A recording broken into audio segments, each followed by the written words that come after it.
इस संविधान पर लगभग 75 वर्ष में के बाद भारत की संसद में फिर चर्चा हो रही है।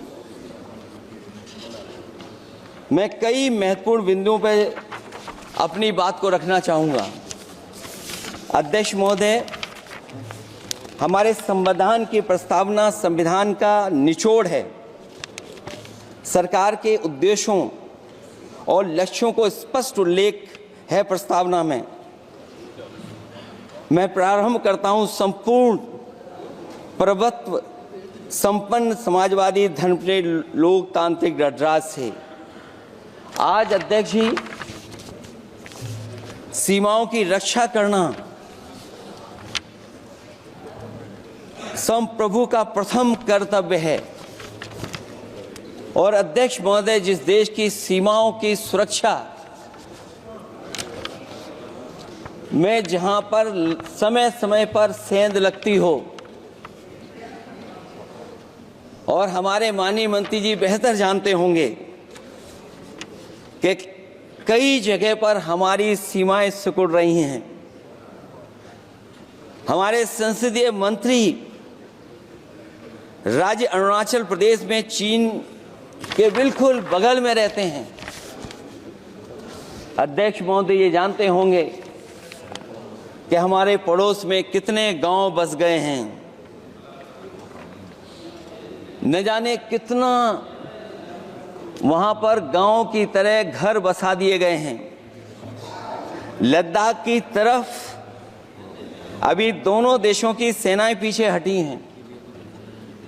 हम अपनी सीमा में ही पीछे हटे हैं, और चीन जो हमारी सीमा में अंदर आ गई थी, वो हमारी सीमाओं से ही आंशिक रूप से पीछे हटी है। और अध्यक्ष महोदय, उस सीमा के पास एक रिजांगला मेमोरियल बना था। हमारे सरकार के लोग ये जानते होंगे कि जिस समय ये बात उठी लद्दाख को लेकर के, उस रिजांगला के मेमोरियल को तोड़ दिया गया। आज वो रिजांगला मेमोरियल वहां नहीं है। और उस लड़ाई के लिए अध्यक्ष महोदय, हमारी फौज के लिए कहा गया था कि हमारी वो बहादुर फौज है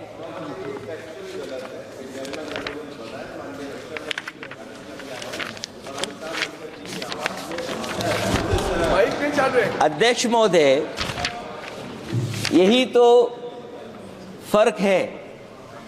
कहां पर था, कहां पर बना अब। और अध्यक्ष महोदय, मैं सरकार को बताना चाहता हूं, अध्यक्ष जी, मंत्री जानते होंगे, मंत्री जी, केवल 12 किलोमीटर सड़क बनी थी, और पड़ोसी देश ने क्या क्या नहीं कहा गया।